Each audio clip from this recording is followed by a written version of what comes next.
Good morning student. हम class 10th math previous year question paper solve कर रहे हैं। यह सेट नंबर 2 है जिसमें से हम 21 क्वेश्चन तक कंप्लीट करा चुके हैं। आज हम सेट नंबर 2 का क्वेश्चन नंबर 22 से शुरू करेंगे। देखते हैं सेट नंबर 2 का 22वां क्वेश्चन का इसमें क्या कहा गया है। देखिए, इसमें कहा गया है 2 घात बहुपद 3x² - x - 4 के शून्यांक ज्ञात कीजिए और शून्यांकों तथा गुणांकों के बीच संबंध स्थापित कीजिए। तो सबसे पहले आपको बहुपद दिया गया है, आपको दिया गया है 3x² - x - 4, ये बहुपद है। तो सबसे पहले फैक्टर करेंगे। फैक्टर कैसे करेंगे? तो 4 का मल्टीप्लाई हम क्या करेंगे 3 में, यानी कि 4 का पीछे वाली संख्या का गुणा x² के गुणांक साथ गुणा करेंगे। तो 4 का गुणा 3 से होगा, 4 3 12 हो जाएगा। अब आपको 2 खंडों में से ब्रेक करना है जिसे गुणनफल क्या है, जिसको गुणा करे 12 आ जाए और यही दोनों नंबर को जोड़ा जाए या क्या किया जाए, जोड़ा जाए या घटाया जाए। तो x साथ जो नंबर रहता है, x साथ नंबर क्या है 1, तो आए क्या 1। 2 नंबर बताइए जिसका गुणा करे पे 12 आए और जोड़ने और घटाने पे कितना आना चाहिए 1। तो 4 3 12, 4 में से 3 क्या 1, यानी कि 4x - 1 हम यहाँ लिख देंगे। 3x² माइनस इन ब्रैकेट में लिखेंगे, ये हो जाएगा 4x - 3x। 4 में से 3 गया, x आएगा कि नहीं, तो ये माइनस कितना आ गया 4। तो इसे हम मिटा देते हैं, तो ये हो जाएगा। अब ब्रैकेट ओपन करेंगे, ये हो जाएगा 3x² minus 4x minus minus क्या हो जाएगा प्लस 3x - 4। तो अब यहाँ पे कॉमन ले लीजिए, ये वाला टर्म हो जाएगा और ये वाला टर्म। तो 3x कॉमन लेंगे तो क्या बचेगा, इसमें बचेगा 3x माइनस कितना, इसमें बचेगा 4 और इसमें कॉमन लीजिए। तो इसमें तो कोई कॉमन है नहीं, तो क्या लेंगे +1, +1 कॉमन हो जाएगा तो क्या हो जाएगा 3x माइनस कितना हो गया 4। तो ये हो जाएगा आपका 3x - 4 यानी 4, ये हो जाएगा x + 1। यहाँ से शून्य निकालेंगे, जब हम लिखेंगे जब 3x माइनस कितना 4 बराबर कितना हो जाए 0, तो 3x बराबर कितना हो जाएगा 3x बराबर 4 उधर जाएगा तो माइनस है तो उधर जाएगा क्या हो जाएगा प्लस। तो x बराबर कितना हो जाएगा, ये 4 बट्टे कितना आ गया 3। तो इसी प्रकार आपका हो जाएगा यहाँ से x प्लस, इसी प्रकार x + 1 बराबर कितना 0। तो x बराबर कितना आ गए, x बराबर -1। ये आपके 2 शून्यक आ गए हैं। ये पहला शून्यक है, ये वाला है, यहाँ देखिए ये वाला शून्यक है और ये एक शून्यक होगा 2 शून्यक, x की वैल्यू 2 आ गए हैं। तो अब आपको क्या करना है, शून्यांकों और गुणांकों में क्या निकालना है संबंध। तो निकाल देते हैं, हम लिखेंगे शून्यांकों और गुणांकों में संबंध। ये हो जाएगा शून्यांकों और गुणांकों में संबंध, गुणांकों में संबंध संबंध। तो हमें शून्यांकों गुणांकों में क्या निकालना है संबंध। तो ये शून्यांकों और गुणांकों में क्या हो जाएगा संबंध। तो निकाल देते हैं। पहला संबंध होता है शून्यांकों का योगफल। क्या होता है शून्यांकों का योगफल। शून्यांकों का योगफल क्या होता है -b अपान कितना होता है a।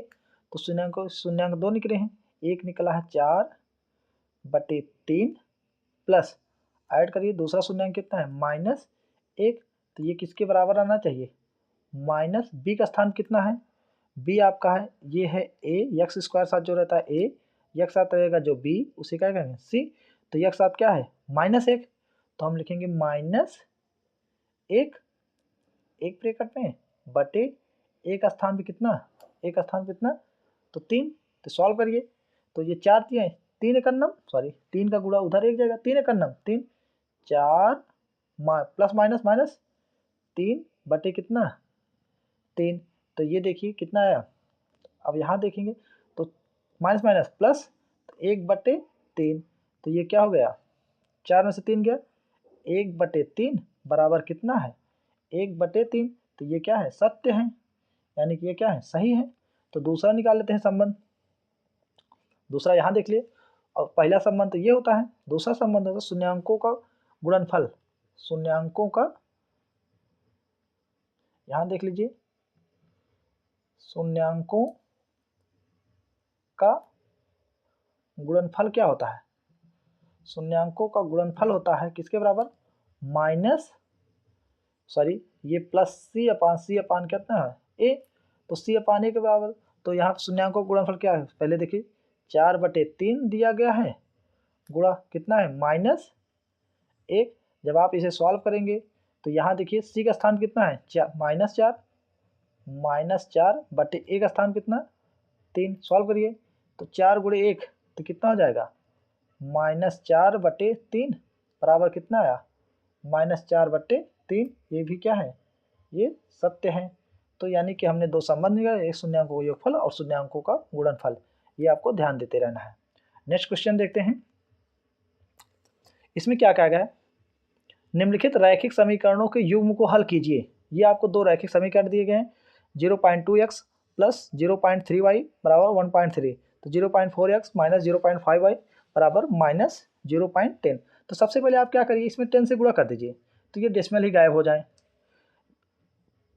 इसे आप क्या कर सकते हैं, अगर आप इसमें 10 से दोनों में मल्टीप्लाई कर दीजिए तो ये आपको हो जाएगा, यही समीकरण इस रूप में हो जाएगा। देखिए तो 10 से मल्टीप्लाई करेंगे तो क्या हो जाएगा, तो ये 2x, इसे लिख सकते हैं 2x प्लस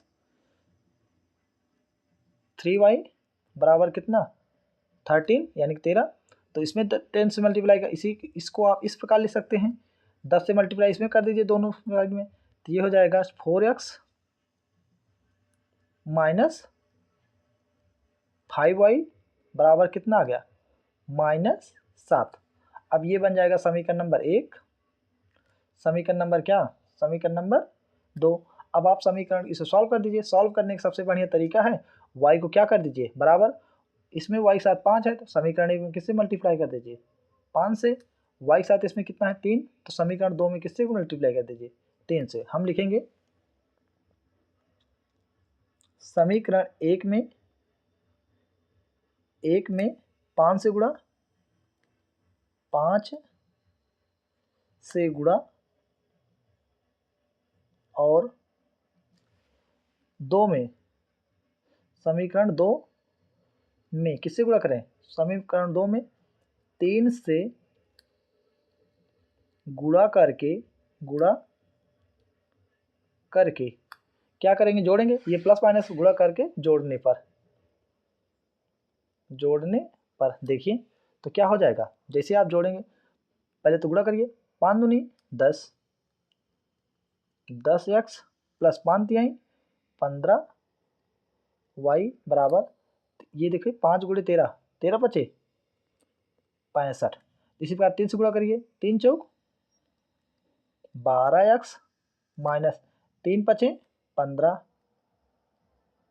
y बराबर 7 त्रिक 21, वो भी माइनस में। तो अब आप जोड़िए इसे, जैसे आप जोड़ेंगे ये वाला क्या हो जाएगा कैंसिल, ये दोनों कैंसिल हो जाएंगे। 10x प्लस 12x कितना हो गया 22x इक्वल टू कितना है 65 माइनस 21। जब जोड़ेंगे तो क्या हो जाए, 5 में से 1 गया घट जाएंगे, एक प्लस में है तो एक माइनस में, तो 5 में से 1 गया 4, 6 में से 2 गया कितना 4, तो ये 44 हो गया। यहाँ इसे ठीक से लिख देते हैं, ये हो जाएगा 44 यानी 44। तो x बराबर कितना हो जाएगा, ये 22 इधर जाएगा, 44 बटे कितना 22, तो ये दोनों कैंसिल हो जाएंगे, कितना आ गया 2। तो x वैल्यू कितना आ गया, x बराबर कितना आ गया 2 आपका, ये आपका 2 आ गया है। तो इसे हाईलाइट कर देते हैं, ये आपका x बराबर कितना आ गया 2। तो x को मान समीकरण कहाँ रख दीजिए, समीकरण 1 में रख दीजिए या समीकरण नंबर 2 में। एक्स का मान हम लिखेंगे, तो यहाँ देखिए एक्स का मान समीकरण 1 में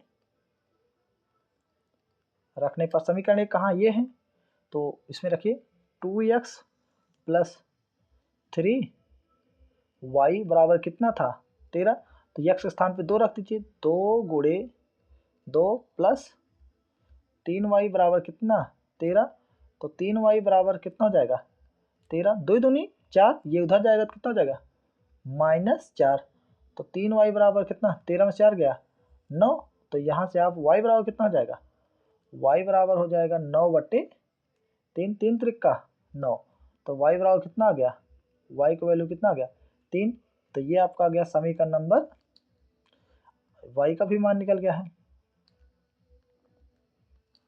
ये y का मान निकल गया है, तो अर्थात यहाँ से लिख सकते हैं, तो यहाँ पे आंसर आ गया अर्थात, तो यहाँ देखिए तो आप लिख दीजिए अर्थात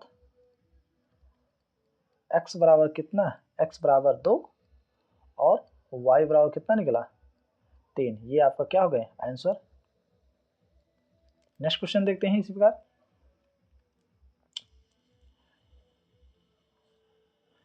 इसमें क्या कहा गया है, सिद्ध कीजिए बाह्य बिंदु से वृत्त पर खींची गई स्पर्श रेखाओं की लंबाई क्या होती है, बराबर होती है। तो पहले आपको चित्र दिखाते हैं, मान लीजिए कोई वृत्त है, तो यहाँ पे आपका एक वृत्त है और इस पे बाह्य बिंदु से स्पर्श रेखा खींचा गया है, मान लीजिए एक बाह्य बिंदु है और इस पे एक स्पर्श रेखा खींचा गया है, हमें पता है स्पर्श ये केंद्र है और इसको भी ये स्पर्श रेखा को मिला देते हैं केंद्र से, और इसको एक केंद्र से मिला देते हैं, तो इसको हम क्या कर देते हैं, ये है लास्ट इसे मिला देते हैं, हमने एक रचना कर दिया है, इसको इसके मिला दीजिए। अब देखिए यहाँ पे सबसे पहले करा है, तो अब देखिए प्रश्न पढ़िए, कह रहा है क्या, इसमें कहा गया है सिद्ध कीजिए बाह्य वृत्त सिद्ध कीजिए कि बाह्य बिंदु से वृत्त पर खींची गई स्पर्श रेखा, वृत्त पर स्पर्श रेखा खींचा गई कौन सी रेखा, ये मान लो एक रेखा मान लीजिए P और Q और ये क्या है PR, यानी कि बाह्य वृत्त से खींची गई स्पर्श रेखाओं की लंबाई क्या होती है, बराबर होती है, यानी कि आपको यह सिद्ध करना है PQ की लंबाई PR के बराबर है, तो आपको सिद्ध करना है, पहले दिया क्या गया है, दिया गया क्या है लिखेंगे आप, दिया गया है आप यहाँ से लिखेंगे बाह्य बिंदु से वृत्त पर खींची गई स्पर्श रेखा, तो आपको दिया गया है आप यहाँ से लिख दीजिए, तो PQ आपको दिया गया है PQ और PR, PQ और PR ये वाला रेखा वृत्त की स्पर्श रेखा है, वृत्त की स्पर्श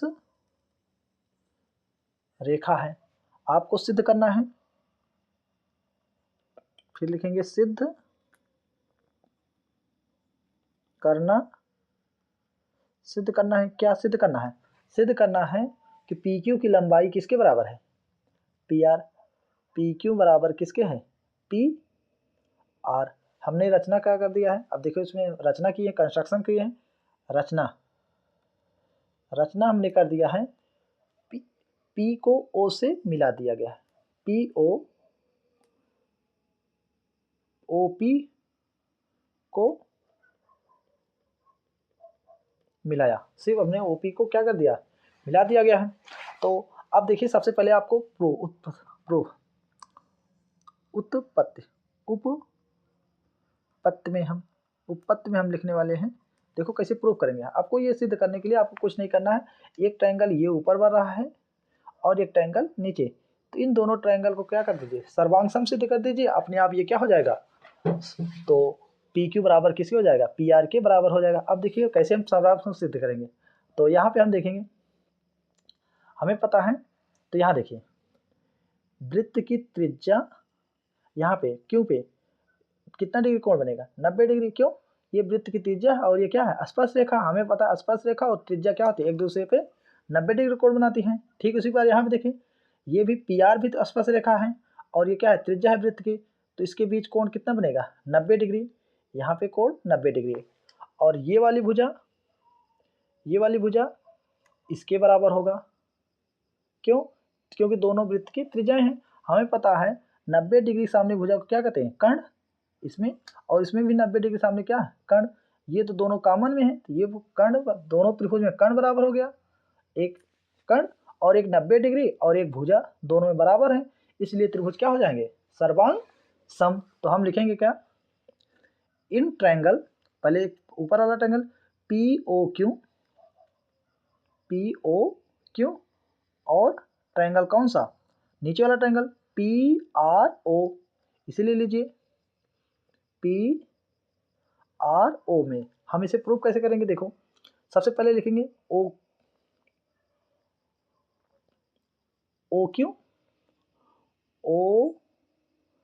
क्यू बराबर है किसके ओ आर के। क्यों? यहाँ पे लिख दे वृत्त की त्रिज्या है, ये क्या है वृत्त की, ये तो आपका त्रिज्या हो गया वृत्त की त्रिज्या। और ये वाली भुजा देखिए यहाँ पे 90 डिग्री बनेगा कोण, आप लिखेंगे कोण क्यों बराबर कोण किसके आर के, ये तो कोण आर के बराबर कितना डिग्री 90 डिग्री। क्यों? क्योंकि हमें त्रिज्या और स्पर्श रेखा एक दूसरे पर लंब होते हैं, या आप ऐसा लिख सकते हैं त्रिज्या, आप लिख दीजिए यहाँ पे थोड़ा बहुत त्रिज्या और स्पर्श रेखा और स्पर्श रेखाएं क्या होती हैं लंब होती हैं, परस्पर लंब होती हैं।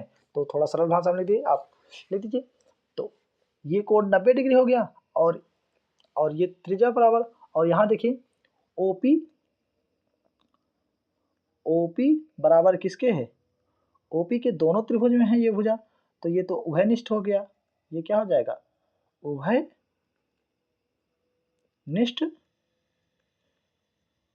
भुजा, उभयनिष्ठ भुजा यानी कि ये भुजा दोनों में है और ये त्रिज्या ये तो बराबर हो जाएंगे और ये 90 डिग्री, यानी कि एक 90 डिग्री कोण और हाइपोटेनस और एक भुजा बराबर हो गया। तो आरएचएस नियम से, तो हम लिखेंगे आरएचएस नियम से सर्वांग समतल आरएचएस के नियम से आरएचएस के ये त्रिभुज क्या हो जाएंगे सर्वांग सम। तो हम लिख देंगे यहाँ पे देखिए कहाँ लिख देंगे, अब थोड़ा यहाँ हम लिखते हैं आरएचएस नियम यहीं पे लिख देते हैं, काम चला देते हैं इसमें। आरएचएस नियम ट्रायंगल पी ओ क्यू, या आप ऐसे लिखे Q O P triangle Q O P सर्वांग सम हो जाएगा सर्वांग सम आर ओ पी के ट्रायंगल आर ओ पी के। तो सर्वांग सम जैसे हुए भाई कहाँ से आरएचएस नियम से, आरएचएस सर्वांग सम हुआ तो आप देखेंगे पी क्यू, यहाँ देखिए पी क्यू बराबर हो जाएगा किसके पी आर के। तो यहाँ पे हम लिख देंगे रिजल्ट आ जाएगा पी क्यू बराबर हो जाएगा किसके पी आर के। तो ये आपका क्या हो जाएगा हेंस प्रूव्ड। क्यों बराबर है? क्योंकि सर्वांग सम त्रिभुज के संगत भुजा क्या होती हैं बराबर होती हैं। यहाँ पे आप लिख भी सकते हैं। तो इस प्रकार ये सिद्ध हो जाएगा। नेक्स्ट क्वेश्चन देखते हैं।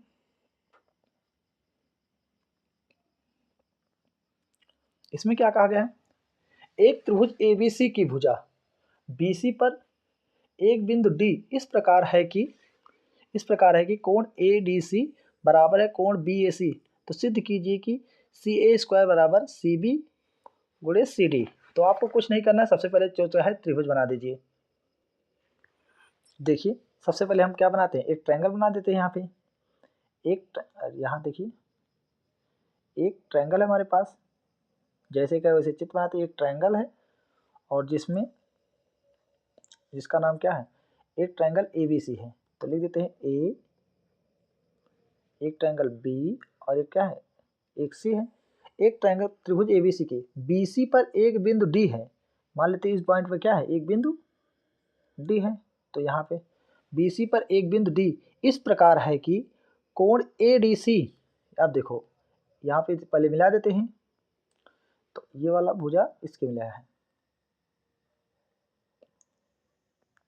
अब देखिए क्या कह रहा है इसमें, इसमें कहा गया है कोण ADC कहाँ है, AD ये C वाला, यानी कि ये वाला कोण ADC बराबर है कोण BAC कहाँ है, BAC, यानी कि ये वाला पूरा कोण, ये वाला पूरा कोण बराबर है। तो ये वाला कोण और एक ये वाला कोण क्या है, बराबर है। तो सिद्ध कीजिए कि CA² CB गुणे CD। आपको कुछ नहीं करना है, जो दो कोण दिए हैं उन्हीं दोनों कोण को पकड़ के क्या बना दीजिए, एक ट्रायंगल बनाइए और इसे सिद्ध कीजिए एक समरूप है। जैसे समरूप हुआ अपने आप ये क्या हो जाएगा, एक आंसर आ जाएगा। तो सबसे पहले आपको क्या लिखेंगे, दिया क्या गया है, पहले यहाँ देखिए दिया गया है, दिया गया है। सबसे पहले आप दिया गया है आप यही लिख देंगे, एक त्रिभुज ABC यहाँ से शुरू करेंगे, एक त्रिभुज ABC की भुजा BC पर एक बिंदु D इस प्रकार है कि यहाँ तक, इतना है। तो सिद्ध करना है क्या, फिर आप लिखेंगे सिद्ध करना है, दूसरा हेडिंग डालेंगे सिद्ध करना है, सिद्ध करना है ये वाला लिख दीजिए, CA² बराबर किसके, CB मल्टीप्लाई CD। अब उत्पत्ति लिख देंगे, उत्पत्ति। अब कैसे सिद्ध करोगे, सबसे पहले जो तो कोण दिए गए हैं उन्हीं कोण को पकड़ के बाद क्या बनाइए, एक त्रिभुज बनाइए। देखो यहाँ पे एक ट्रायंगल ये है, इस ट्रायंगल अगर हम पकड़ के त्रिभुज बनाने का प्रयास करेंगे तो आपका बनेगा क्या, ABC, ये वाला एक ट्रायंगल बनेगा। तो आपका एक ट्रायंगल बनेगा ट्रायंगल ABC और एक ट्रायंगल क्या बनेगा। अब देखिए इस कोण को अगर पकड़ेंगे, ये वाला कोण, अगर ये वाला कोण पकड़ेंगे तो क्या बनेगा, ADC, एंगल A ट्रायंगल बनेगा ADC। अब हम इसे क्या करेंगे, समरूप सिद्ध करेंगे। सबसे पहले देखिए दोनों, तो एक कोण तो इसमें ये वाला कोण इसके बराबर है, ये कहाँ से आया, ये तो आपको दिया गया है। दूसरा चीज आप देखिए ये बड़ा वाला जब ट्रायंगल बनाएंगे ये वाला, तो आप देखेंगे तो ये वाला C कॉमन मिलेगा और C वाला इसमें आ रहा है, और जब आप छोटा वाला ट्रायंगल बनाएंगे उसमें भी क्या मिलेगा, एक C मिलेगा, यानी कि ये वाला कोण तो दोनों में कॉमन मिल जाएगा। यानी दो बड़े वाले त्रिभुज में दो कोण और छोटे वाले त्रिभुज में दो कोण क्या हो गए, बराबर है। तीसरा कोण चाहे जहां होगा अपने आप को क्या हो जाएगा, बराबर। तो इसलिए दो कोण बराबर तो त्रिभुज क्या हो जाएंगे, समरूप हो जाएंगे। तो पहले लिख देते हैं, देखो कैसे लिखेंगे। आपको लिखा गया है ट्रायंगल ABC, पहले बड़ा वाला लिख लीजिए, एक एंगल BAC, एंगल आप लिखेंगे एंगल BAC बराबर है किसके, एंगल ADC के। इस छोटे वाले त्रिभुज में एंगल ADC कहाँ से, ये तो आपको ज्ञात है या दिया गया है, आप ये लिख सकते हैं। दूसरा क्या है, एंगल C वाला, बड़े वाले त्रिभुज में BCA, एंगल BCA बराबर छोटे वाले त्रिभुज में DCA, एंगल DCA बराबर होगा। क्यों बराबर होगा, क्योंकि ये क्या है, एक उभयनिष्ठ है, उभयनिष्ठ कोण है, क्या है, उभयनिष्ठ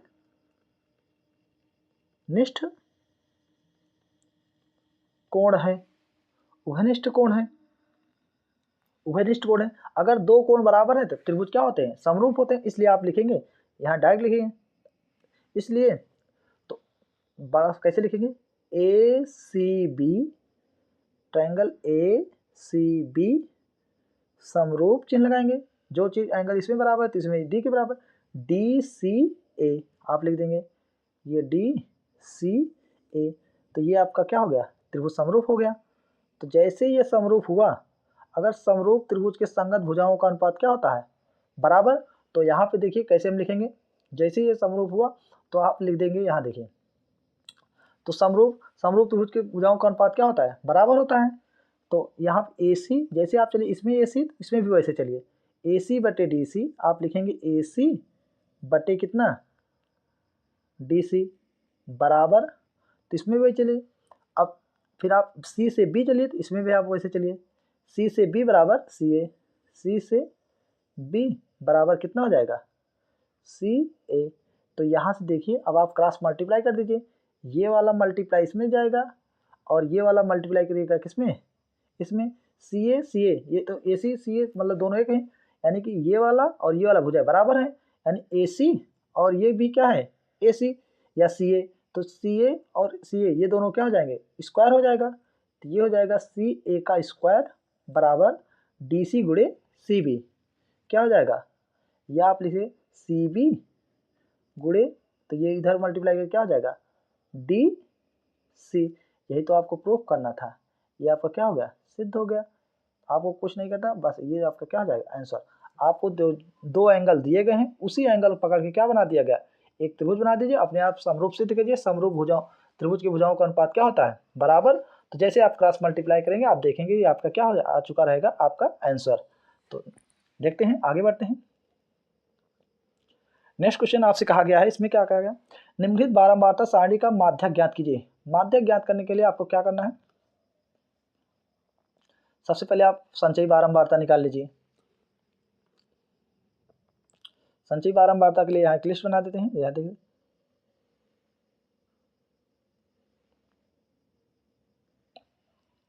तो एक संचयी बारंबारता निकाल लीजिए। संचयी बारंबारता कैसे निकलेगा, यहाँ देखिए। सबसे पहले ये है वर्ग अंतराल, वर्ग अंतराल, वर्ग अंतराल, ये है बारंबारता FI, और आप निकालेंगे संचयी बारंबारता। संचयी बारंबारता क्या हो जाएगा, सॉरी यहाँ देखिए ये थोड़ा गलत लिख दिए हैं, तो ये आपका है बारंबारता और ये क्या निकलेगा संचयी बारंबारता। संचयी बारंबारता कैसे निकले, संचयी बारंबारता क्या करना पड़ेगा, सबसे पहले आप 14 लिखेंगे, ये वाला नंबर सेम लिख दीजिए, ये है 14, 14 में 56 जोड़ दीजिए, तो 14 में 56 जोड़ेंगे कितना आएगा 70, 70 में 60 जोड़िए कितना आएगा 7 6 13 130, 130 में 86 जोड़ेंगे कितना आएगा 216, 216 में 74 जोड़िए तो कितना आएगा, तो 6 4 10, 7 1 8 1 9, ये कितना हो जाएगा 290, 290 में आप 62 जोड़िए कितना आएगा 352, ये हो जाएगा 352, 352 में 48 जोड़ेंगे कितना आएगा, ये आएगा 400। तो आप ये आपका मिल गया है, ये जो होता है इसे क्या कहेंगे n, तो n बराबर कितना मिल गया, n बराबर मिल जाएगा आपका 400। तो सबसे पहले हम निकालेंगे n/2, n/2 बराबर कितना 400 को डिवाइड करो क्या हो जाएगा 200। तो n/2 200 के नज़दीक कौन सा नंबर है, 200 के नज़दीक कौन सा नंबर है जो 2 से बड़ा होना चाहिए, तो यानी कि 200 से बड़ा कौन सा संचयी बारंबारता है 216, तो इसलिए आपका क्या मिल जाएगा माध्यक वर्ग। तो माध्यक वर्ग आपका ये मिल जाएगा, तो ये आपका क्या हो गया माध्यक वर्ग। तो सबसे पहले आप लिखेंगे माध्यक वर्ग, यहाँ देखिए माध्यक वर्ग कितना मिल जाएगा आपका, माध्यक वर्ग, माध्यक वर्ग मिल गया है कौन सा है 30 से 35, माध्यक वर्ग 30 से 35, तो माध्यक वर्ग का पहला नंबर क्या होता है L, L बराबर कितना हो जाएगा 30, H कितना माध्यक वर्ग की माप, तो 35 माइनस 30 बराबर कितना हो जाएगा, वर्ग अंतराल की माप कितना हो जाएगा 5 बराबर। और तो माध्यक वर्ग का की बारंबारता कितना मिल जाएगा, ये है F, और उसके ऊपर वाला जो रहता है उसे क्या कहते हैं CF। तो F बराबर कितना है, माध्यक वर्ग की बारंबारता कितना है 86, और CF कितना मिल गया है, CF बराबर आपको मिल गया है 130, इतना मिल गया। अब आप निकाल दीजिए, अब लगा दीजिए माध्यक का सूत्र। यहाँ देखिए माध्यक बराबर क्या हो जाएगा, माध्यक बराबर होता है L plus n/2 minus CF बटे कितना F इंटू कितना हो जाएगा H। L के स्थान कितना रखेंगे, L के स्थान पे कितना 30 प्लस n/2, n/2 आपको कितना मिल जाएगा 200 माइनस सी एफ कितना है संजय बारह मात्रा 130 बटे माध्यक वर्ग की बारंबारता एफ कितना है 86। ये आपका 86 गुणे कितना एच कितना, ये आपका आ गया कितना 5।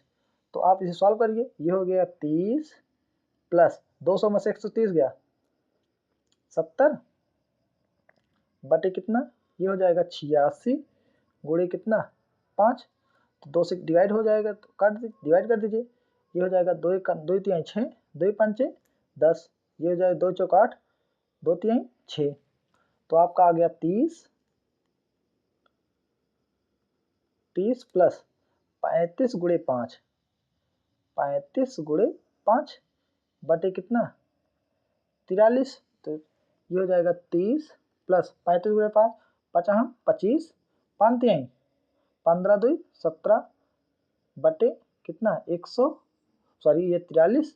आप 175 को 35 से डिवाइड कर दीजिए, 43 से सॉरी 43 से जब आप डिवाइड करेंगे तो क्या आएगा, जब आप डिवाइड करेंगे तो ये आपका आ जाएगा, डिवाइड करेंगे तो ये आपका आएगा 4.06। तो जब आपका आ गया 30 प्लस 4.06 डिवाइड करेंगे कितना 30 4 34.06, ये आपका माध्यक आ जाएगा, ये आपका क्या हो जाएगा आंसर। तो नेक्स्ट क्वेश्चन देखते हैं, इसमें क्या कहा गया है। इसमें आपको कहा गया है एक पासे को एक बार फेंका जाता है, तो एक पासे को फेंका जाए तो क्या आएगा, कुल घटना कितना घटेगा। तो आप लिखेंगे एक पासे को एक बार फेंका गया है, एक पासे को एक बार फेंका जाता है, एक बार फेंका जाता है। अगर एक बार फेंका जाता है तो कुल घटना कितना घटेगा, कुल घटना आपका आएगा कितना, कौन सा घटना घटेगा 1 2 3 4 5 6, यही तो घटेगा, यानी कुल घटनाएं कितने घटेंगे 6। तो अब आपको क्या करा है, एक अभाज्य संख्या की यानी तो निम्नलिखित की प्रायिकता ज्ञात कीजिए। एक अभाज्य संख्या की प्रायिकता निकालना, तो अभाज्य पहला देखिए, अभाज्य संख्या आने के अनुरूप घटना कितना हो जाएगा, अभाज्य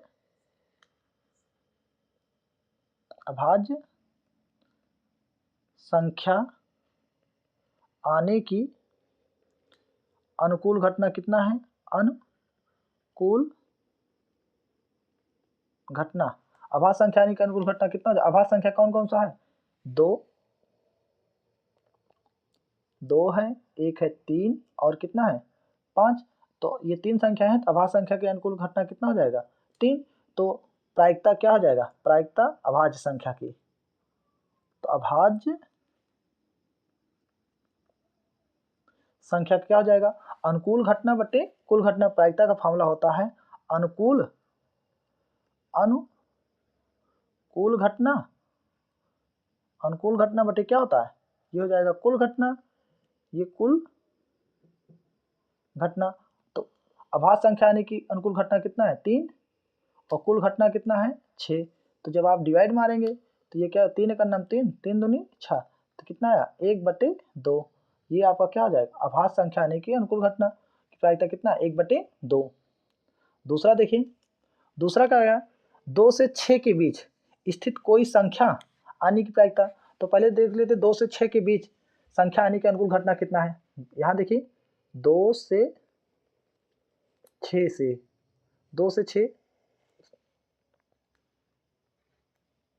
के बीच 2 से 6 के बीच संख्या आने की अनुकूल घटना, संख्या आने की अनुकूल घटना, अनुकूल घटना कितना है। यहाँ देखिए 2 से 6 के बीच में कौन कौन है 3 4 और 5। तो हम लिखेंगे 3 4 5, तो कितना है बेटा 3। तो आप लिखेंगे प्रायिकता 2 से 6 के बीच स्थित संख्या, 2 से 6 के बीच। तो क्या हो जाएगा, हमें पता है प्रायिकता फॉर्मूला क्या होता है, अनुकूल घटना बटे कुल घटना। तो अनुकूल घटना कितना, 2 से 6 के बीच का कितना है 3, कुल घटना कितना लिखोगे 6, ये कट जाएगा तो कितना 3 का 3, 3 दूनी 6, तो कितना है 1/2, ये आपका क्या हो जाएगा आंसर। नेक्स्ट देखते हैं। अब यहाँ तक आप इसे लगा लीजिएगा, तो हम मिलते हैं आपको नेक्स्ट वीडियो में क्वेश्चन नंबर 23 से। यदि आपको ये वीडियो पसंद आया है तो इसे कृपया लाइक कीजिए, सब्सक्राइब कीजिए और अपने मित्रों के पास भी शेयर कीजिए। धन्यवाद।